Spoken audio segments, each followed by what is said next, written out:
Before the database server allows a session to modify data, the session must first lock the data that is being modified.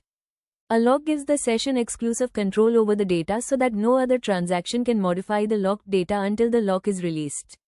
Transactions can lock individual rows of data, multiple rows, or even entire tables. Oracle Database supports both manual and automatic locking. For automatically acquired locks, the lowest possible level of locking is chosen to minimize potential conflicts with other transactions. The locking mechanism is designed to provide the maximum possible degree of data concurrency within the database. Transactions that modify data acquire row-level locks rather than block-level or table-level locks. Modifications to objects, such as table moves, obtain object-level locks rather than whole database or schema locks. Data queries do not require a lock, and a query succeeds even if someone has locked the data, always showing the original, pre-lock value reconstructed from undo information. The lock mechanism defaults to a fine-grained, row-level locking mode. Different transactions can be updating different rows within the same table without interfering with one another. Each DML transaction obtains two locks. An exclusive row lock on the row or rows being updated. A table lock, TM, in row exclusive, RX, mode on the table being updated.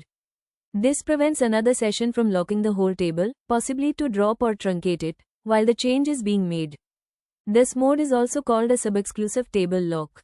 SX, a row exclusive lock on the table prevents DDL commands from changing the dictionary metadata in the middle of an uncommitted transaction. This preserves dictionary integrity and read consistency across the life of a transaction. Requests for locks are automatically queued. As soon as the transaction holding a lock is completed, the next session in line receives the lock. The enqueue mechanism tracks the order in which locks are requested and the requested lock mode. Sessions that already hold a lock can request that the lock be converted without having to go to the end of the queue. For example, suppose a session holds a share lock on a table. The session can request that the share lock be converted to an exclusive lock. If no other transaction already has an exclusive or share lock on the table, the session holding the share lock is granted an exclusive lock without having to wait in the queue again. Lock conflicts occur often but are usually resolved through time and the enqueue mechanism. In certain rare cases, a lock conflict may require administrator intervention. In the example in the slide, transaction 2 obtains a lock on a single row at 0 minutes and 9 hours and neglects to commit, leaving the lock in place. Transaction 1 attempts to update the entire table, requiring a lock on all rows, at 0 minutes and 9 hours. Transaction 1 is blocked by transaction 2 until transaction 2 commits at 16 घंटे 30 minute 1 second. The most common cause of lock conflicts is an uncommitted change, but there are a few other possible causes.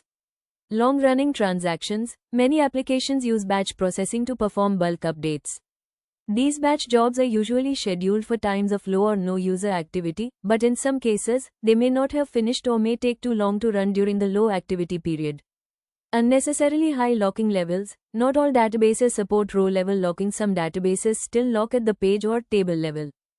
Use the blocking sessions page in Enterprise Manager Cloud Control to locate lock conflicts. Conflicting lock requests are shown in hierarchical layout, showing the session holding the lock at the top and, below that, any sessions that are unqueued for the lock. For each session involved in the conflict, you are given the username, session ID, and number of seconds for which the session has been waiting. Drill down to the SQL ID to see actual SQL statements that are currently being executed or requested by the session.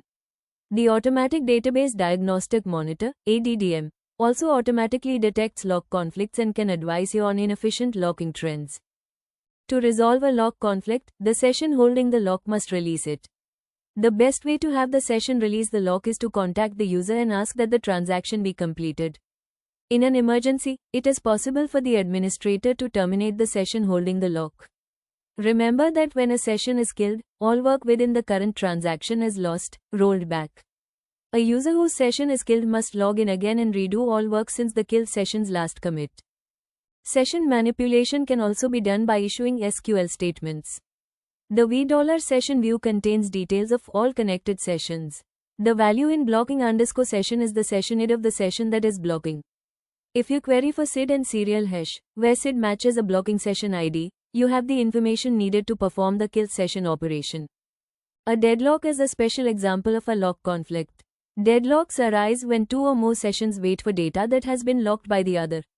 Because each is waiting for the other, neither can complete their transaction to resolve the conflict. Oracle database automatically detects deadlocks and terminates the statement with an error. The proper response to that error is either commit or rollback, which releases any other locks in that session so that the other session can continue its transaction.